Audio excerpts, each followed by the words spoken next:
ప్రస్తుతానికి ఇప్పుడు అది అక్కర్లేదు కాబట్టి జస్ట్ నేను ఒక so code sand box dot IO నేను ఈ లింక్ షేర్ చేస్తాను. ఈ code sand box dot IO open చేసిన తర్వాత ఏంటయ్యి అంటే నాకు ఒక అకౌంట్ క్రియేట్ చేసుకుంటాను నేను సింపుల్గా. మనం ఎలాగైతే వేరే వాటిలో అకౌంట్స్ క్రియేట్ చేసుకుంటానో సింపుల్గా ఒక అకౌంట్ క్రియేట్ చేస్తాను. అకౌంట్ క్రియేట్ చేసిన తర్వాత నా డాష్ బోర్డ్ ఎలా ఏదో వస్తుంది. సో నేను ఒక శాండ్ బాక్స్ క్రియేట్ చేసుకోవచ్చు. శాండ్ బాక్స్ అంటే జస్ట్ క్విక్గా నేను ఏదో చిన్న రియాక్ట్ కోడ్ చేయడానికి రియాక్ట్ సెటప్ అంతా ఒక సింపుల్ రియాక్ట్ సెటప్ అంతా వస్తుంది నాకు. సో రియాక్ట్ లో మనకి జావా స్క్రిప్ట్ హెచ్టిఎంఎల్ లాగా సింపుల్ గా ఏంటి ఒక single Java script HTML file అలా కుదరదు అనమాట. సో రియాక్ట్ అనేది దానికి కొన్ని సపోర్టింగ్ ఫైల్ ఒక బేసిక్ మినిమం ఫైల్ స్ట్రక్చర్ ఉంటుంది అనమాట దానికి. ఏంటయ్యా అంటే ఇప్పుడు చూస్తే ఇది ఒక సింపుల్ రియాక్ట్ ఫైల్ స్ట్రక్చర్. దీని గురించి కూడా డీటెయిల్డ్ గా మాట్లాడుకుందాం. అది ఒక 1-2 డేస్ పడుతుంది.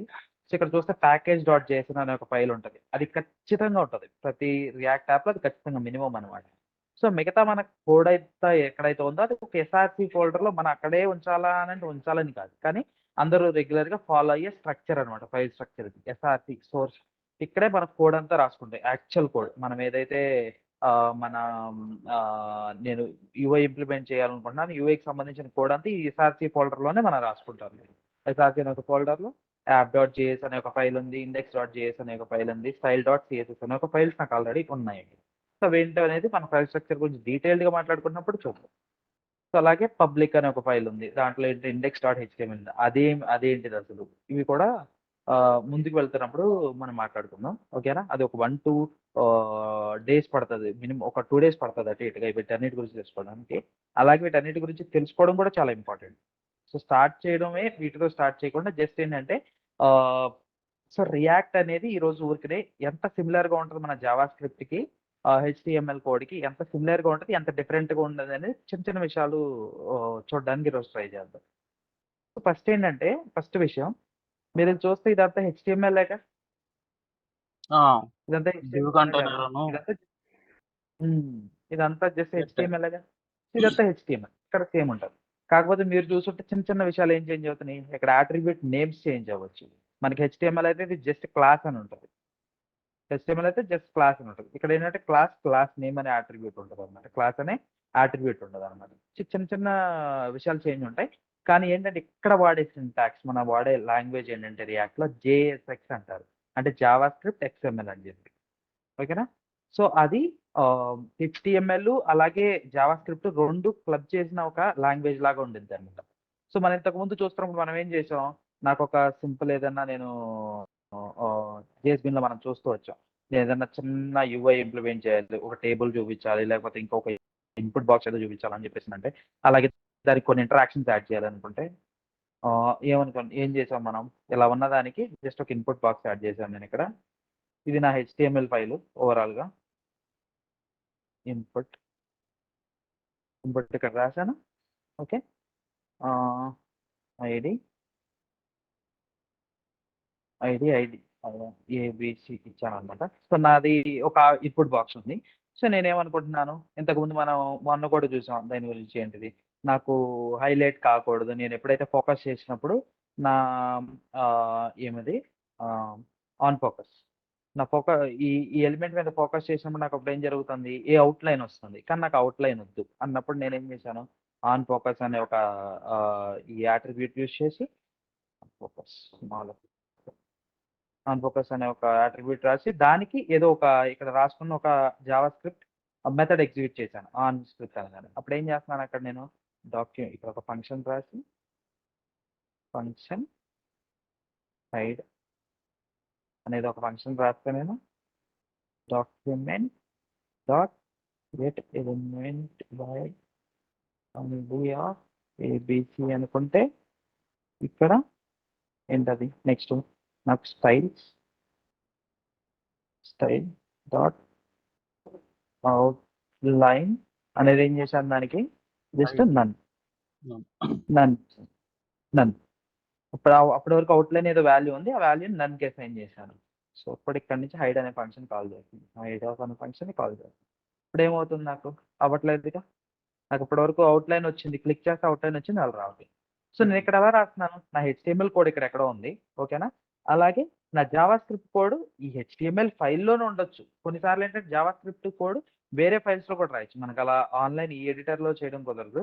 కానీ అది కూడా ఎప్పుడైనా కుదిరితే చూద్దాం. వేరే ఫైల్‌లో ఎక్కడో ఉండుండొచ్చు నాకు ఈ కోడ్. ఆ కోడ్‌ని ఇక్కడికి ఇంపోర్ట్ చేసుకొని, ఆ ఇంపోర్ట్ చేసుకున్న కోడ్‌ని ఇక్కడ ఎగ్జిక్యూట్ చేసుకోవచ్చనమాట నేను. ఓకేనా? ఈ ఫంక్షన్ అనేది. కానీ ఇప్పుడు రాయాలన్నా కూడా నేను ఎక్కడ రాసాను, ఎక్కడో స్క్రిప్ట్ ట్యాగ్ ఒకటి పెట్టి, ఆ స్క్రిప్ట్ ట్యాగ్‌లో ఈ ఫంక్షన్ అనేది ఇలా రాసాను. ఇది కూడా రియాక్ట్‌లో కొంచెం సింప్లిఫై చేసి ఉంటుందనమాట. అది అలాగే ఇక్కడే అదే కోడ్ నేను ఇక్కడ రాయాలంటే ఎలా రాస్తానో చూడండి. సో, ప్రస్తుతానికి హెచ్1 తీసేస్తున్నాను. సింపుల్‌గా ఒక ఇన్‌పుట్ తీసుకుంటున్నాను. సేమ్, సేమ్ ట్యాగ్ నేమ్స్ కూడా సేమ్ ఉంటాయండి. నాకు అంత ఖచ్చితంగా గుర్తులేవన్నా ట్యాగ్ నేమ్స్ ఏమన్నా కొంచెం డిఫరెంట్‌గా ఉండేవి ఉన్నాయా అని అంటే నాకు అంత ఖచ్చితంగా గుర్తులేదు. మాక్సిమం ఏంటంటే సేమ్ ఉంటాయి. సో, ఒక ఇన్‌పుట్ ఇక్కడికొచ్చి ఒక ఇన్‌పుట్ తీసుకున్నాను. ఆహ్, ఇన్‌పుట్ వచ్చేసింది. ఇక్కడ కూడా దీనికి ఒక ఐడీ ఇచ్చి దానికిచ్చినట్లు ఒక ఐడీ ఇచ్చి, అక్కడేం చేస్తున్నాను ఆ ఐడీ ఇచ్చి, ఆ ఎలిమెంట్‌ని ఇలా ఏదో ఐడీతో ఆ ఎలిమెంట్‌ని ఐడెంటిఫై చేసి, దాని స్టైల్ యాక్సెస్ చేసి, అవుట్‌లైన్ యాక్సెస్ చేసి నన్ను అనిస్తున్నాను. కానీ అదే రియాక్ట్‌లో చేయాలంటే ఎలా చేయొచ్చో తెలుసా? నాకిక్కడ ఐడీ వద్దు, ఏం వద్దు. సింపుల్‌గా నేనేం చేస్తాను, ఆన్ ఫోకస్. ఇక్కడ చూసారా మళ్ళీ క్యాపిటల్ వచ్చింది. ఆన్ ఫోకస్ అనే ఒక ఇది తీసుకున్నాను. ఒక్క నిమిషం.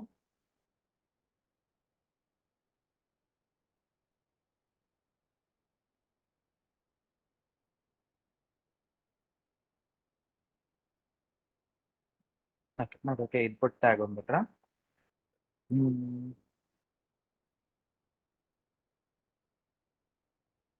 సో, సేమ్ అలాగే నాకిక్కడ ఇవుంటాయన్నమాట. ఈ అట్రిబ్యూట్స్ ఉంటాయి. So, on click, on focus capture ఇట్లాగే ఆన్ క్లిక్ సేమ్ ఇలాగే ఉంటాయి. కాకపోతే ఇక్కడ ఏంటంటే చిన్న చిన్న చేంజెస్. వాటి స్పెల్లింగ్‌లో ఇలాగే క్యామెల్ కేస్ వస్తది. క్యామెల్ కేస్ అంటే ఏంటంటే రెగ్యులర్‌గా ప్రోగ్రామింగ్ లాంగ్వేజెస్‌లో మన స్పేసెస్ ఇయ్యమనమాట ఇక్కడ. మాక్సిమం వేరియబుల్ నేమ్స్‌లో గాని ఇట్లాంటి వాటిలో స్పేసెస్ ఖచ్చితంగా ఇయ్యం. స్పేస్ అనేది యూజ్ చేయమనమాట. స్పేస్ యూజ్ చేయకుండా ఏంటంటే కావాలంటే ఒక అండర్ స్కోర్ వాడుకుంటాం. అండర్ స్కోరో, లేకపోతే ఒక హైఫెనో ఇట్లాంటివి యూజ్ చేసుకుంటూ ఉంటాం. ఇంకొకటేంటంటే రెగ్యులర్‌గా యూజ్ చేసేది క్యామెల్ కేస్ అనమాట. క్యామెల్ కేస్ ఏంటయ్యా అంటే, ఇక్కడికొచ్చి నాకిక్కడికి ఆన్ అనేది ఒక వర్డ్ యాక్చువల్‌గా. ఆ వర్డ్‌ని ఇంకొక వర్డ్‌తో క్లబ్ చేసేస్తున్నప్పుడు క్లిక్ అనేది ఇంకొక వర్డ్. 2 క్లబ్ చేస్తున్నప్పుడు సెకండ్ వర్డ్‌ది క్యాపిటల్ లెటర్ పెడతా. అప్పుడు నాకు క్లియర్‌గా ఆన్ క్లిక్ ఇంకోటి క్యాప్చర్ అనేది ఉంది కదా! ఆన్ క్లిక్ క్యాప్చర్ చూసారా? ఇది క్యాప్చర్ అన్నప్పుడు సీలు మళ్ళీ క్యాపిటల్ పెడుతున్నా. దీన్ని క్యామెల్ కేస్ అంటారనమాట. ఎక్కువ ప్రోగ్రామింగ్‌లో ఈ క్యామెల్ కేస్ ఒకటి యూజ్ చేస్తారు. ఆహ్, ఓకే.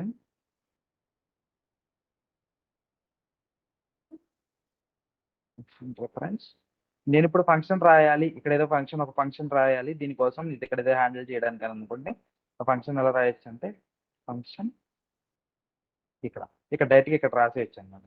నేనక్కడ ఏదో స్క్రిప్ట్ ట్యాగ్ పెట్టి అలా ఏది రాయక్కర్ల. కాకపోతే ఎక్కడ రాయొచ్చనంటే నేను ఆహ్, దానికన్నా ముందు ఈ టైప్ గురించి మాట్లాడుకోవాలి. ఈ రిటర్న్ లోపల రాయడానికి కుదరదు.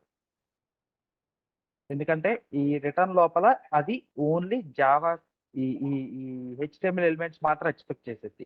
ఫంక్షన్స్ ఇలాంటివి ఇక్కడ ఎక్స్‌పెక్ట్ చేయదనమాట. రిటర్న్ బయట ఏది రాసినా. సో, నాకిక్కడ చూస్తే మీకు అసల ఈ మొత్తం యాప్ అనేది కూడా ఒక ఫంక్షనేగా. అవునా కదా! ఈ ఎక్స్‌పోర్ట్, డిఫాల్ట్ ఇవేంటివనేది తర్వాత చూద్దాం. యాప్ అనేది కూడా ఒక ఫంక్షనేగా నాకు. హలో! ఆ! అన్నయ్య. హలో! యాప్ అనేది కూడా ఒక ఫంక్షనేగా చూస్తే మీరు. హ్మ్. యాప్ అనేది కూడా ఒక ఫంక్షనే అనమాట. సో, ఏంటంటే రియాక్ట్‌లో ప్రతి ఆహ్, ఒక పెద్ద యూఐని స్ప్లిట్ చేసి చిన్న చిన్న కాంపోనెంట్స్‌గా అంటాం. యు యు ఈ రియాక్ట్ అనేది కాంపోజిషనల్ ఆర్కిటెక్చర్ ఫాలో అవుతుంది. ఆర్కిటెక్చర్ అంటే ఏంటంటే కాంపోనెంట్స్ ఉంటాయి దాంట్లో. ప్రతి చిన్న ఎలిమెంట్ మేబీ ఒక యూఐ ఏదో తీసుకుంటే ఇక్కడ ఈ ఎడిటరే తీసుకుందాం. ఇది కూడా ఒక వెబ్ పేజేగా. ఇది కూడా ఒక website or web page or web అప్లికేషనేగా ఇది కూడా. ఇది ఒక వెబ్ అప్లికేషన్. లేదా ఈ డబ్ల్యూ3 స్కూల్స్ అనేది ఒక వెబ్ అప్లికేషన్. అవునా కదా! ఈ డబ్ల్యూ3 హ్మ్. స్కిల్స్ అనేది ఒక అప్లికేషన్ అయితే, దీంట్లో మనకిక్కడ ఒక ఐకాన్ ఉండింది. ఈ హోమ్ ఐకాన్ ఉండింది. ఇక్కడేదో ఒక లోగో ఇచ్చి, దాన్ని హోమ్ ఐకాన్‌తో లింక్ చేశాను. అలాగే ఇక్కడేదో డ్రాప్ డౌన్ ఉండింది. ఇక్కడ ఇంకొక డ్రాప్ డౌన్ ఉండింది. ఇక్కడ సర్టిఫికేట్స్ ఇవన్నీ కూడా ఉన్నాయి కదా! ఇవన్నీ కూడా చిన్న చిన్న కాంపోనెంట్స్. ఇది ప్రతీదీ కూడా ఒక చిన్న చిన్న ఇది కూడా ఒక చిన్న చిన్న కాంపోనెంట్. ఇప్పుడు మీరు చూస్తే, ఇక్కడ సిమిలర్ కాంపోనెంట్స్ ఏమన్నా ఉన్నాయా? ఈ పేజ్‌లో? ఏమన్నా సిమిలర్ గా ఉండే కాంపోనెంట్స్ కనిపించినాయి మీకు? డ్రాప్ నేను డౌన్ ఇదొక హోమ్ ఈ ఈ సారీ ఏదో చెప్పావు? డ్రాప్ డౌన్ అవును కదా! ఈ డ్రాప్ డౌన్ సిమిలర్ కాంపోనెంటేగా. జస్ట్ టెక్స్ట్ చేంజ్ అయింది నాకు. టెక్స్ట్ చేంజ్ అయింది గానీ ఇదిగో ఇక్కడ ఏదో డ్రాప్ డౌన్ మేబీ అది క్లిక్ చేస్తే వచ్చే వాల్యూస్ కూడా చేంజ్ అవుతున్నాయి. కానీ సేమ్ బిహేవియర్‌గా రెండింటిది. అవునా కదా! రెండింటిది మొత్తం సేమ్ బిహేవియర్‌గా. అలాంటప్పుడు ఇలాంటి దాని కోసం నేను 2 సార్లు కోడ్ రాయాల్సిన అవసరం ఉందా? లేదుగా ఒక్కసారి కోడ్ రాసి మేబీ ఆ హెడ్డింగ్ ఆ టెక్స్ట్ ఏదైతే కనిపిస్తుందో అది ఇంకా క్లిక్ లోపల చేసినప్పుడు ఆప్షన్స్ కాంపోనెంట్ ఏదైతే కనబడుతున్నాయో ఆ ఆప్షన్స్ మాత్రం కాన్ఫిగర్ చేస్తే సరిపోతదిగా. అవునా కదా! సో, అలా ఒక సింగిల్ కాంపోనెంట్ క్రియేట్ చేసుకొని నేను మల్టిపుల్ టైమ్స్ యూజ్ చేసుకోవచ్చు. వీళ్ళు రాసేటప్పుడు కూడా ఇది రియాక్ట్ అనుకుంటే ఒకవేళ, ఇది రాసింది రియాక్ట్‌లో అనుకుంటే నేనేం జేయ ఆళ్ళు ఎలా చేయొచ్చంటే, వాళ్ళెలా చేసుంటారు అంటే యాక్చువల్‌గా ఇక్కడ ఈ కాంపోనెంట్ ఒకటి బటన్ అనే లేదా ఆ డ్రాప్ డౌన్ అనే ఒక పేరుతో ఒక కాంపోనెంట్ క్రియేట్ చేసి కస్టమ్ డ్రాప్ డౌన్ లేకపోతే ఒక ఇప్పుడు పేరుతో కాంపోనెంట్ ఇన్స్పెక్ట్‌లో క్రియేట్ చేసి చూడొచ్చు కదండీ! ఆళ్ళు మామూలుగా రియాక్ట్‌లో రాసారు, ఇందులో రాసారు కూడా. ఆ! కుదరదనుకుంటా.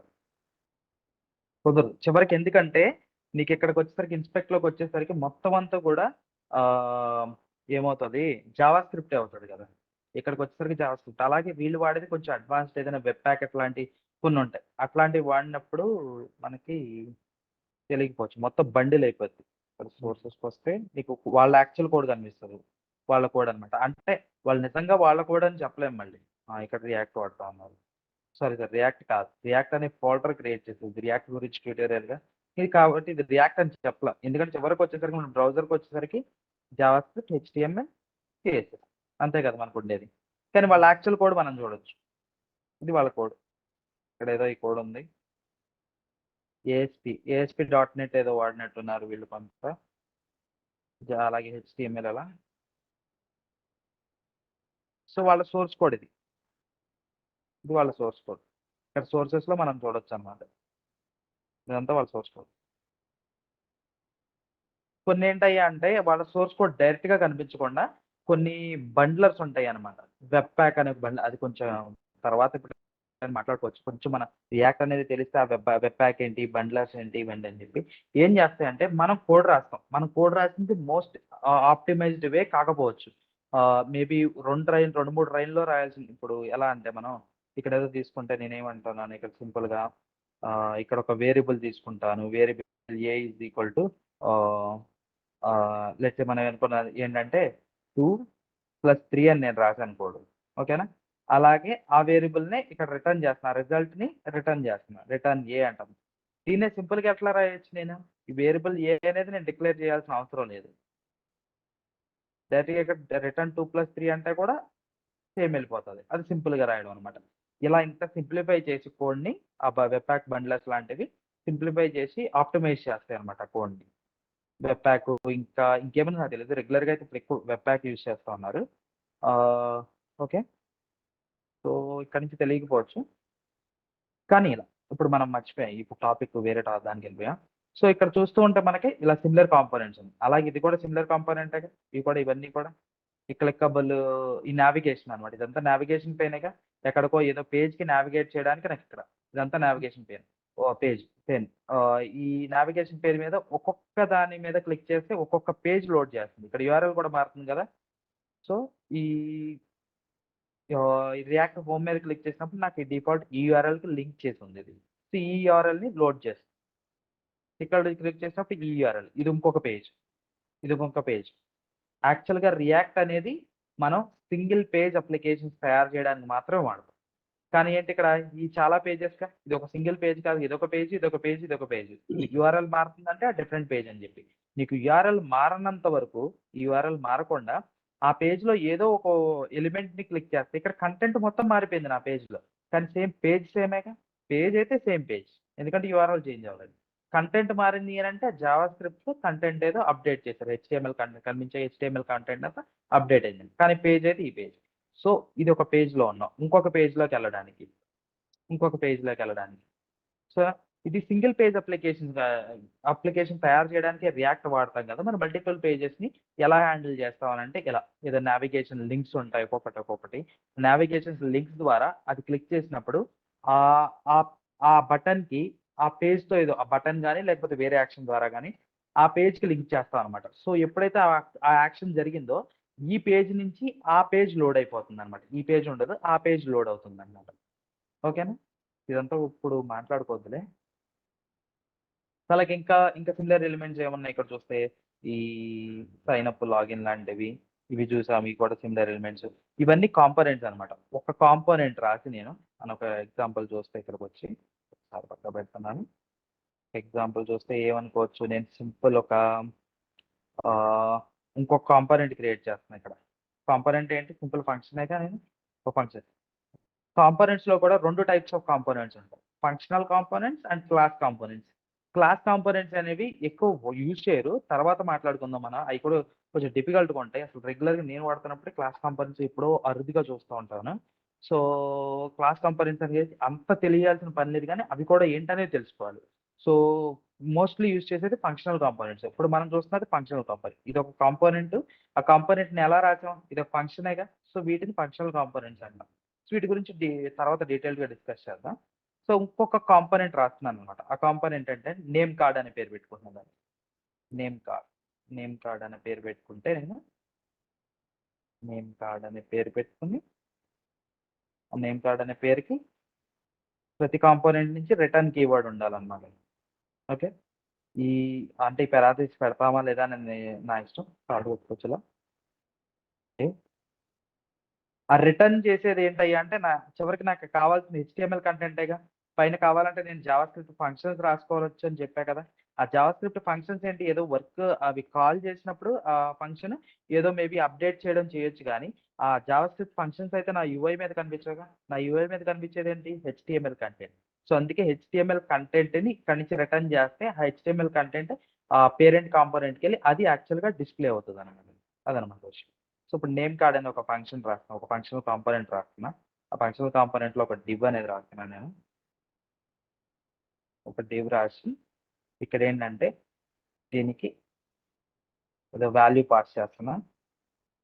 ఇక్కడ ఒక చిన్న అని కాదు, ఒక ఇంపార్టెంట్ కాన్సెప్ట్ కూడా చూస్తాం మనం. ప్రాప్స్ అంటాం ఆ కాన్సెప్ట్‌ని. ఫంక్షన్‌కి మనకేముంటాయి ఆర్గ్యుమెంట్స్ అన్నాంగా. హలో! ఫంక్షన్‌కి ఆర్గ్యుమెంట్స్ వస్తాయని చెప్పని అనుకున్నాంగా మనం. ఈ ఫంక్షన్‌కొచ్చే ఆర్గ్యుమెంట్స్‌ని ఇక్కడ ఈ ఫంక్షనల్ కాంపోనెంట్స్ కదా! యాక్చువల్‌గా సింటాక్స్ ఫంక్షన్ సింటాక్స్. మన ఇక్కడేంటి ఇవి ఫంక్షనల్ కాంపోనెంట్. ఒక రియాక్ట్ కాంపోనెంట్ కదా! ఈ రియాక్ట్ కాంపోనెంట్‌లో వచ్చే ఫంక్షన్‌కొచ్చే ఆర్గ్యుమెంట్స్‌ని ప్రాప్స్ అంటాం. ప్రాప్స్. ఓకేనా? ఆ ప్రాప్స్ ఏంటియో చూద్దాం ఒకసారి. ఫస్ట్ ఏంటయ్యా అంటే నేను ఇక్కడ ఏదో ఒక నేమ్ డిస్‌ప్లే చేద్దాం అని అనుకుంటున్నా. నాకేంటి ఇక్కడ ప్రాప్స్‌లో నాకు లెట్స్ సే నాకు ఓవరాల్‌గా ప్రాప్స్ వస్తున్నాయి. ప్రాప్స్ అనే ఒక ఆర్గ్యుమెంట్ వస్తది. ఓకేనా? ప్రతి కాంపోనెంట్‌కి ఇలా ప్రాప్స్ అనే ఒక ఆర్గ్యుమెంట్ వస్తది. మనం పాస్ చేస్తాం. అది ఎలా పాస్ చేస్తామో చూద్దాం. నాకు ఈ ప్రాప్స్‌లో ఉన్న ప్రాప్స్ డాట్ నేమ్. నేమ్ అనే ఒక ఆర్గ్యుమెంట్‌ని నేను డిస్‌ప్లే చేస్తున్నా డివ్‌లో. ఓకేనా? ఈ డివ్‌కి కొంచెం స్టైలింగ్ ఇద్దాం. స్టైల్ ఇక్కడ కూడా అంతే. స్టైల్. స్టైల్స్ ఇక్కడ. స్టైల్స్ ఇక్కడ ప్రొవైడ్ చేసే సింటాక్స్ కొంచెం డిఫరెంట్ ఉంటది. అక్కడ ఇలా డబుల్ ఏం లేదుగా. స్టైల్ అని ఇచ్చి జస్ట్ డబుల్ కోట్స్ ఇచ్చి అలా ప్రొవైడ్ చేసాం. కానీ ఇక్కడ ఏంటంటే స్టైల్స్ అని ఇచ్చి ఇలా ఫ్లవర్ బ్రాకెట్. మనం object JavaScript object 2 flower brackets ఇస్తాం అనమాట. జావాస్క్రిప్ట్ ఆబ్జెక్ట్‌లో పాస్ చేస్తాం. ఒక జావాస్క్రిప్ట్ ఆబ్జెక్ట్. వీటి గురించి కొంచెం డీటెయిల్‌గా ముందు మాట్లాడుకుందాం. కానీ ఈరోజు బేసిక్‌గా ఎంత సిమిలారిటీ ఉందనేది కొంచెం అర్థం చేసుకోవడానికి ట్రై చేస్తున్నాం కాబట్టి డీప్‌గా ఏ టాపిక్‌లోకి ఎళ్ళట్లేదనమాట. ఓకే. వీటన్నిటి గురించి ఇదెందుకు ఆబ్జెక్ట్‌గా పాస్ చేస్తున్నాం, ఇదేంటనేది మొత్తం క్లియర్‌గా చూద్దాం. ఓకే. ఒక్కొక్క కాన్సెప్ట్. ఇప్పుడు స్టైల్స్ నేనేమనుకుంటానంటే నాకు మేబీ బోర్డర్. బోర్డర్ సెట్ చేస్తున్నాను. బోర్డర్ వాల్యూ వచ్చి నాకు ఆహ్, 1 పిక్సెల్ సాలిడ్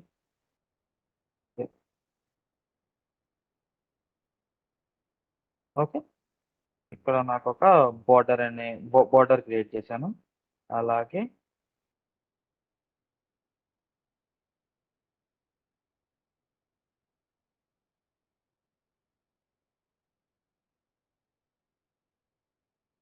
బ్యాక్‌గ్రౌండ్ కలర్ అని ఇచ్చి, బ్యాక్‌గ్రౌండ్ కలర్ వాల్యూ వచ్చి ఆహ్, లైట్ లైట్ గ్రే అనే కలర్ నా బ్యాక్‌గ్రౌండ్ ఇచ్చింది. ఈ ఫంక్షన్ అయితే క్రియేట్ చేసేది ఒక ఫంక్షనల్ కాంపోనెంట్ ని క్రియేట్ చేసేది ఏంటి ఒక జస్ట్ ఒక డివ్ దాంట్లో అదేదో ప్రాప్స్ అనే ఒక ప్రాపర్టీకి ఉన్న ప్రాప్స్ డాట్ నేమ్ ప్రాప్స్ అనే ఒక ఆబ్జెక్ట్ లో ఉన్న ప్రాప్స్ డాట్ నేమ్ అనే ప్రాపర్టీని నాకు అక్కడ డిస్ప్లే చేస్తుంది.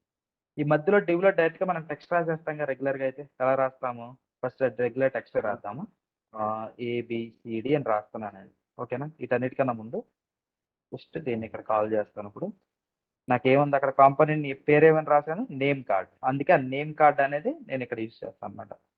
నేమ్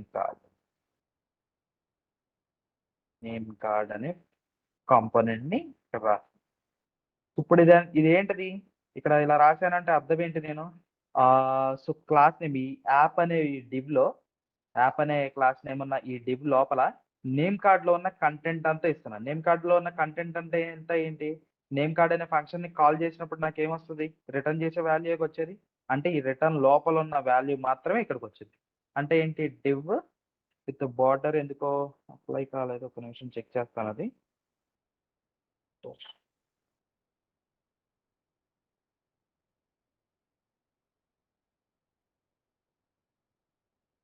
ఓకే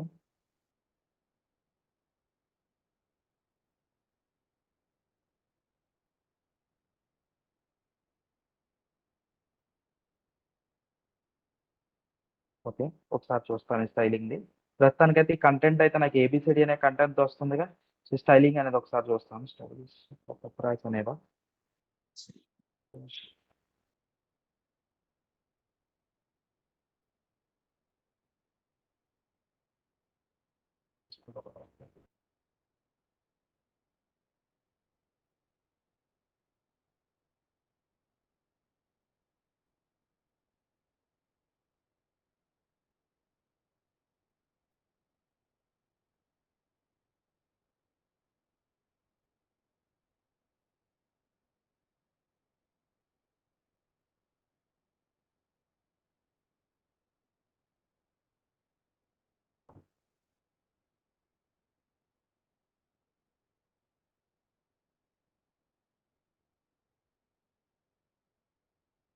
బార్డర్ కరెక్ట్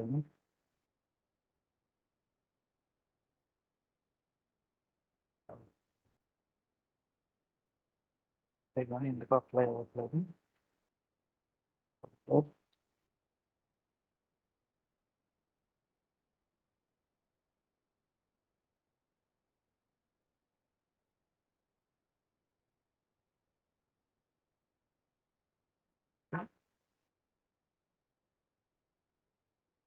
వేరే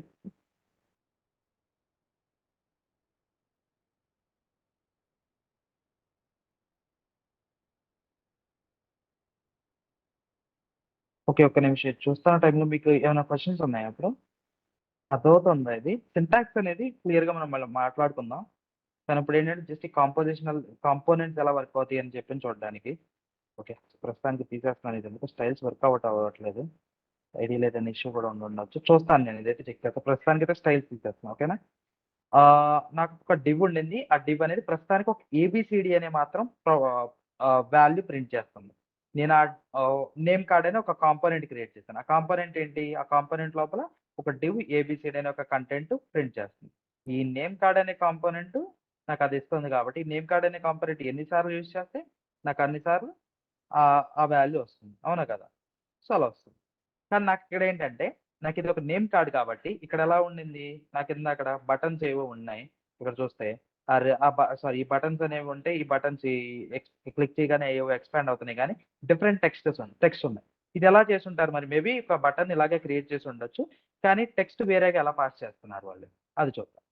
ఇప్పుడు నాకు మనకి జావా స్క్రిప్ట్ లో మనం ఎప్పటి వరకు చూస్తున్నప్పుడు యాట్రిబ్యూట్స్ అనే కాన్సెప్ట్ చూసాం కదా మనం ఇప్పటి వరకు. యాట్రిబ్యూట్స్ అనే కాన్సెప్ట్ చూసామా లేదా ఇప్పటి వరకు ప్రతి ట్యాగ్ కి యాట్రిబ్యూట్స్ ఉంటాయని చెప్పాం మనం. సో యాట్రిబ్యూట్ ఒకటి రాద్దాం. యాట్రిబ్యూట్ ఎలా రాస్తాం నేను ఒక నా యాట్రిబ్యూట్ కి ఏ పేరైనా పెట్టుకోవచ్చు. రియాక్ట్ లో కొన్ని ఆల్రెడీ ప్రీ డిఫైన్డ్ యాట్రిబ్యూట్స్ ఉంటాయి అలాగే నేను కొత్త యాట్రిబ్యూట్స్ కూడా యాడ్ చేసుకోవచ్చు. హెచ్టిఎంఎల్ లో నేను ఉన్న ఎగ్జిస్టింగ్ యాట్రిబ్యూట్స్ యూజ్ చేసుకుంటా. అదే రియాక్ట్ లో నేను యాట్రిబ్యూట్స్ కొత్త యాట్రిబ్యూట్ నాకు ఇష్టం వచ్చిన యాట్రిబ్యూట్ పేరుతో ఇష్టం వచ్చిన వాల్యూ పెట్టుకోవచ్చు. అలాగే ఎగ్జిస్టింగ్ ఉన్న యాట్రిబ్యూట్స్ అదే ఆన్ క్లిక్ లాంటివి ఆన్ ఫోకస్ లాంటివి యాట్రిబ్యూట్స్ ఆల్రెడీ ఉన్న వాటిని యూజ్ చేసుకోవచ్చు కూడా. సో నేను ఇక్కడ నేమ్ అనే ఒక యాట్రిబ్యూట్ ఇస్తున్నాను. నేమ్ అనే ఒక యాట్రిబ్యూట్ ఇచ్చి దాని వాల్యూ వచ్చేసి ప్రతి వాల్యూ ప్రొవైడ్ చేసేటప్పుడు యాట్రిబ్యూట్ వాల్యూ ప్రొవైడ్ చేసేటప్పుడు అయితే స్ట్రింగ్ అయితే డైరెక్ట్గా ఇలా ప్రొవైడ్ చేసేసచ్చు. లేకపోతే ఒక వేరియబుల్ ప్రొవైడ్ చేస్తున్నాం అనుకో, వేరియబుల్ ఏదన్నా ఉంది నాకు ఇక్కడ ఆ, నా నేమ్ వచ్చేసి వేరియబుల్ ఈక్వల్ టు ఇలా ఉందనుకుందాం. ఓకే, నాకు ఇలా వేరియబుల్ ఉందనుకో, అదే స్ట్రింగ్ ఫస్ట్ స్ట్రింగ్ చూద్దాం. స్ట్రింగ్ అయితే డైరెక్ట్గా ఇలా ప్రొవైడ్ చేసేస్తాను నేను డబుల్ బ్రాకెట్స్. నా అట్రిబ్యూట్ వాల్యూ స్ట్రింగ్ అయితే డైరెక్ట్గా ఇలా ప్రొవైడ్ చేసేయచ్చు. సో దాంతో ఇష్యూ లేదు. అదే ఒక వేరియబుల్ అనుకో, అది వేరేగా పాస్ చేస్తా. అది ఎలాగనేది ఒకసారి ఇది ముందు ఇది యూజ్ చేసిన తర్వాత చూద్దాం. ఓకేనా? సో ఇలా మేబీ ఒక నేమ్ అవ్వచ్చు, ఇంకొక ఐడి అట్రిబ్యూట్ కూడా ఇస్తాం. ఐడియో లేకపోతే ఇంకేంటి యూజర్ ఐడి అని చెప్పి ఏదో ఒక, అది కూడా కష్టమే. అది ఆల్రెడీ ఉన్న ఒక అట్రిబ్యూట్ పేరు కాదుగా, యూజర్ ఐడి అని ఒక పేరు ఇస్తున్నాను నేను. 4 5 6 7 8 అనేది నా యూజర్ ఐడి అనుకున్నాను. ఇప్పుడు ఏంటయ్యా అంటే నేను నేమ్ కార్డ్ అనే ఒక ఫంక్షన్ని నేమ్ కార్డ్ అనే ఒక కాంపోనెంట్ ని కాల్ చేసినప్పుడు దానికి ప్రాప్స్ గా ఏం సెండ్ అవుతాయి అంటే నా అట్రిబ్యూట్ వాల్యూస్ అన్ని ఒక ఆబ్జెక్ట్ లాగా సెండ్ అవుతాయి. నా అట్రిబ్యూట్స్ ఎన్ని అట్రిబ్యూట్స్ ఉన్నాయి ఇక్కడ నాకు ఆ నేమ్ కార్డ్ కి ఎన్ని పాస్ చేశాను, ఎన్ని అట్రిబ్యూట్స్ పాస్ చేశాను? 2 అట్రిబ్యూట్స్. ఏంటివి అవి? నేమ్, యూజర్ ఐడి అనే అట్రిబ్యూట్స్. సో ఈ ప్రాప్స్ అనే ఆబ్జెక్ట్ లో ఈ 2 అట్రిబ్యూట్స్, ఈ ప్రాప్స్ అనేది ఒక ఆబ్జెక్ట్ అన్నమాట. ఈ ప్రాప్స్ అనే ఆబ్జెక్ట్ లో నేమ్, యూజర్ ఐడి అనే 2 వాల్యూస్ కూడా వస్తాయి. సో కాబట్టి నేను ఇప్పుడు వరకు చూసాం మనం ఏదన్నా టెక్స్ట్ డిస్ప్లే చేయాలంటే జస్ట్ ఆ 2 ఓపెనింగ్ అండ్ క్లోజింగ్ ట్యాగ్స్ మధ్య జస్ట్ ఇలా ప్లేస్ చేస్తాం, అది టెక్స్ట్ డిస్ప్లే అయిపోతుంది. కానీ అలా కాకుండా ఏదైనా వేరియబుల్ వాల్యూ రియాక్ట్ లో వేరియబుల్ వాల్యూ డిస్ప్లే చేయాలంటే టెక్స్ట్ అయితే డైరెక్ట్ గా జస్ట్ టెక్స్ట్ మాత్రం రాస్తే సరిపోతుంది. అలా కాకుండా వేరియబుల్ వాల్యూ నేను ఏదైనా డిస్ప్లే చేయాలంటే ఇలా ఫ్లవర్ బ్రాకెట్స్ యూజ్ చేయాలి. ఓకేనా? ఫ్లవర్ బ్రాకెట్స్ లోపల ఆ వేరియబుల్ నేమ్ ఇస్తే చాలు. సో ఈ ఫ్లవర్ బ్రాకెట్స్ లోపల నేను ఏం డిస్ప్లే చేద్దాం అనుకుంటున్నా? ఫస్ట్ నా నేమ్ ప్రాప్స్, ఇక్కడ నుంచి ప్రాప్స్ లోనే వస్తుంది అనుకున్నా. ప్రాప్స్ డాట్ ఏం డిస్ప్లే చేయాలి? నా నేమ్. నేమ్ అనుకుంటున్నాక ప్రాప్స్ డాట్ నేమ్ అనుకున్నాను అనుకో, అది సాయి భాస్కర్ అని చెప్పి డిస్ప్లే అవుతుంది. ఇలా వర్క్ అవుతాయి అనమాట కాంపోనెంట్స్. ఓకేనా? సో ఇక్కడ మనం ఇంతకు ముందు చూసిన ఈ కాంపోనెంట్ కూడా ఎలా వర్క్ అవుతుంది అంటే ఇక్కడ ఏదో ప్రాప్ వాల్యూ అలా ఒక కాంపోనెంట్ బేసిక్ ఒక కాంపోనెంట్ తీసుకుని దాని ప్రాప్ వాల్యూ మేబీ దీన్ని డిస్ప్లే కావాల్సిన టెక్స్ట్ ఏంటి, అలాగే ఇక్కడ డిస్ప్లే అవ్వాల్సిన వాల్యూస్ ఏంటి అనేవి ప్రాప్స్ లాగా పాస్ చేశారు. ఈ ప్రాప్స్ అనేది చాలా ఇంపార్టెంట్ కాన్సెప్ట్. ఓకేనా? రియాక్ట్ లో మనం ఖచ్చితంగా వాడే చాలా చాలా చాలా చాలా చాలా ఇంపార్టెంట్ కాన్సెప్ట్. ఈరోజు దాని గురించి చూసాం. ఇంకా డీటెయిల్డ్ గా దాని గురించి ముందుకు వెళ్తున్నప్పుడు చూద్దాం. కానీ కాంపోనెంట్స్ అనేవి ఇలా వర్క్ అవుతాయి. అలాగే ఇప్పుడు చూస్తున్నప్పుడు మనం ఇంతకు ముందు ఇది అనుకున్నాం, నేను డైరెక్ట్ గా ఇలా పాస్ చేయకుండా, నేను స్ట్రింగ్ పాస్ చేయకుండా నేను నా వేరియబుల్ ఏదో పాస్ చేయాలనుకుంటే ఎలా పాస్ చేస్తాం? ఇక్కడ ఎలా పాస్ చేసా ఇక్కడ కూడా అలాగే పాస్ చేస్తాం. ఏ అనే వాల్యూ పాస్ చేశానంటే అంతే. వేరియబుల్ వాల్యూ పాస్ చేయాలంటే నేను ఫ్లవర్ బ్రాకెట్స్ యూజ్ చేస్తాను అనమాట రియాక్ట్. అదే నార్మల్ గా అయితే జస్ట్ డైరెక్ట్ గా స్ట్రింగ్, అదే ఏదైనా టెక్స్ట్ కాంటెంట్ ఒక ఎలిమెంట్, ఒక HTML ఎలిమెంట్ మధ్య ఉన్న టెక్స్ట్ కాంటెంట్ ప్రొవైడ్ చేయాలంటే డైరెక్ట్ గా కాంటెంటే. సాయి భాస్కర్ అంటే స్ట్రింగ్ కోడ్స్ కూడా ఇవ్వక్కర్లేదు, జస్ట్ సాయి భాస్కర్ అని చెప్పి ప్రొవైడ్ చేసేయచ్చు. సో అలా ఇచ్చిన జస్ట్ సాయి భాస్కర్ అని చెప్పి ప్రింట్ అయిపోతుంది. ఇచ్చాను అప్పుడు అది కూడా ప్రింట్ అయిపోద్ది డైరెక్ట్ గా, అసలు కోడ్స్ కూడా అక్కర్లేదు. కానీ ఎప్పుడైతే వేరియబుల్ వాల్యూ ఏదో ఇవ్వాలనుకుంటే ఇది వేరియబుల్ ప్రాప్స్ అనేది వేరియబుల్, దాని లోపల ఉన్న నేమ్ అనేది కూడా ఒక వేరియబులేగా. సో అలాంటి టైంలో నేను ఇలా ఈ బ్రాకెట్స్ యూజ్ చేసి ఇవ్వాల్సి వస్తుంది అనమాట. అప్పుడు ప్రింట్ అవుతుంది. సో నేను ఇప్పుడు ఇంకొక నేమ్ కార్డ్తో ఇంకొక వాల్యూ కూడా ప్రింట్ చేయొచ్చు. అలాగే ఇంకొక యూజర్ ఐడి ప్రింట్ చేద్దాం అనుకోండి. ఓకే, దానికన్నా ముందు ఇంకొక చిన్న కాన్సెప్ట్ చెప్పాల్సి వస్తుంది, కానీ మనకి టైం అయిపోయింది. సో ప్రస్తుతానికి ఈరోజు నేమే చూద్దాం. ఇంకొక నేమ్ కార్డ్ ఇస్తాను, ఇంకొక నేమ్ కార్డ్ ఇస్తాను, ఇంకొక నేమ్ కార్డ్ ఇస్తాను. ఇప్పుడు ఏంటయ్యా అంటే ఇక్కడ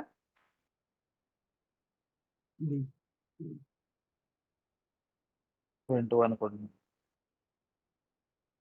అక్కడ డిస్ప్లే అయిందా? ఇక్కడ ఏది ప్రొవైడ్ చేస్తున్నానో అక్కడ డిస్ప్లే అవుతుంది. సో ఇదన్నమాట రియాక్ట్ కాంపోనెంట్స్ ఇలా వర్క్ అవుతాయి. నేను ఒక్క చోట డెవలప్ చేసుకుని మేబీ 100 డిఫరెంట్ ప్లేసెస్లో నాకు కావాల్సిన చోట యూజ్ చేసుకోవచ్చు. నేను కోడ్ ఎక్కడ రాశాను? ఒక్క చోట మాత్రమే రాశాను ఈ కాంపోనెంట్కి.